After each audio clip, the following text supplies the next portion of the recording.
अस्सलामु अलैकुम वरहमतुल्लाहि वबरकातुहू। वालेकुम अस्सलाम वरहमतुल्लाहि ताला वबरकातुहू। खैरियत से हैं? अल्हम्दुलिल्लाहि रब्बिल आलमीन। जी हजरत, चंद सवाल करना है। जी फरमाइए।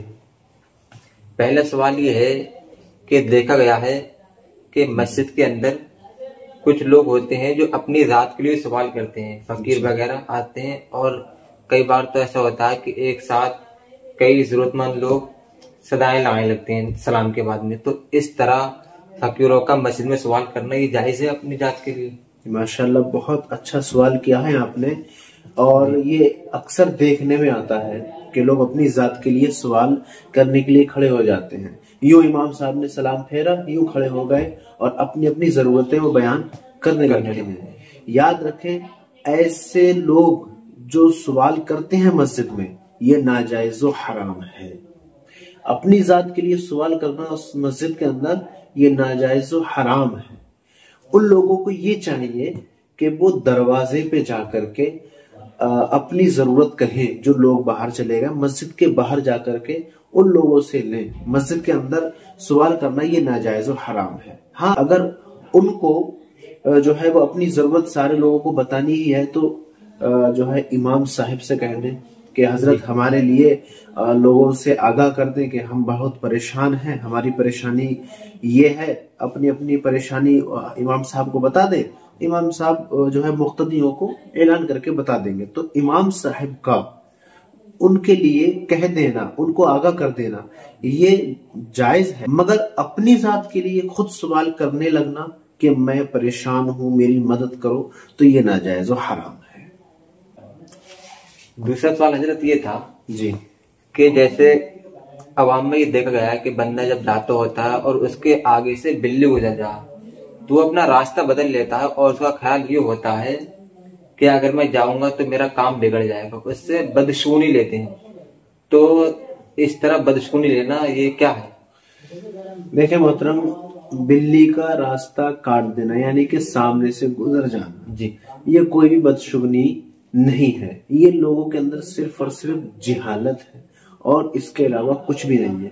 क्योंकि एक जानवर है, अगर वो रोड के सामने से निकल गया तो उससे कौन सी बदशगुनी हो सकती है? वो अपनी राह जा रहा है, तो ये तो सिर्फ जिहालत की बात है। ऐसा कुछ भी नहीं है कि बिल्ली रास्ता काट जाए तो बदशगुनी होगी। यानी काम वगैरह नहीं बिगड़ते? कुछ नहीं होता है इससे कुछ नहीं। ये सिर्फ और सिर्फ जिहालत और बेवकूफी की बात है। जज़ाकल्लाहु खैर।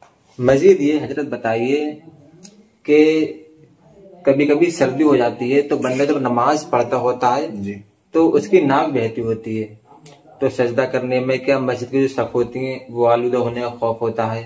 तो जब बंदे को ज्यादा जुकाम हो जाए तो वो किस तरह नमाज पढ़े?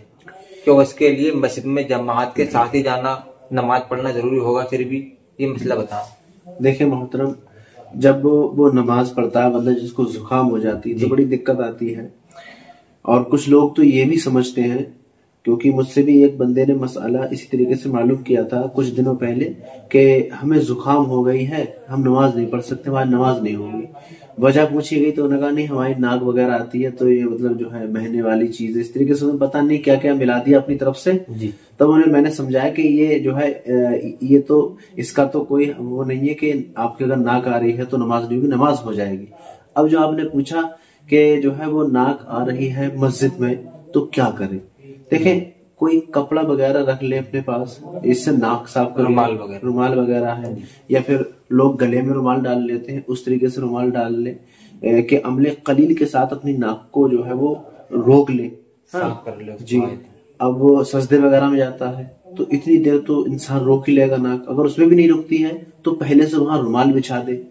अलगर्ज ये कि मस्जिद आलूदा ना हो, मस्जिद की सफाई ना हो, बाकी से अपने कपड़े वगैरह में लेकर जमात के साथ में बंदा नमाज पढ़ सकता है। जी एक सवाल और था जी। बसा औकात देखा ही जाता है कि हम नमाज के लिए जाते होते हैं या फिर कहीं पर खड़े होते हैं तो कुछ परिंदे हमारे ऊपर वीट कर देते हैं जी। तो क्या इस तरह बंदा उस परिंदे की वीट से नापाक हो जाता है? इस पर थोड़ी वजाहत फरमाइए। देखें मोहतरम, परिंदा देखें अगर हलाल है, ठीक है, तो उसकी बीट पाक है। और जो हलाल नहीं है, जैसे कौवा, चील या जो बाज होता है, ये जो परिंदे हैं ये हराम है, तो इनकी बीट नापाक है। इनका वही हुक्म है जो नजासत खफीफा का हुक्म है, यानी कि जब नजासत खफीफा हमारे किसी भी हिस्से पे, चौथाई हिस्से पे लग जाए तब वो नापाक होती है, और अगर उससे कम हो तब वो नापाक नहीं होती। जैसे चौथाई, ये हमारी हथेली है, इसके हम 4 ये टुकड़े करें तो अगर ये एक टुकड़ा जी पर पूरी नजासत लग गई तो वो नापाक हो जाएगी, उस कपड़े का बदलना वाजिब हो जाएगा, वरना नापाक नहीं होगी। अब रहे अगर कबूतर ने बीट कर दी, या जो गुलगुलचिया होती है जो हलाल जानवर, उन्होंने अगर बीट कर दी तो इससे कपड़ा नापाक नहीं होगा। यानी जो परिंदे, हराम परिंदे जो ऊंचा उड़ते हैं, अगर वो बीट कर देते हैं तो उसका हुक्म नजासत खफीफा का है। अगर चौथाई हिस्सा आलूदा हो जाए जी तब नापाक हो जाएगा, वरना नापाक नहीं होगा।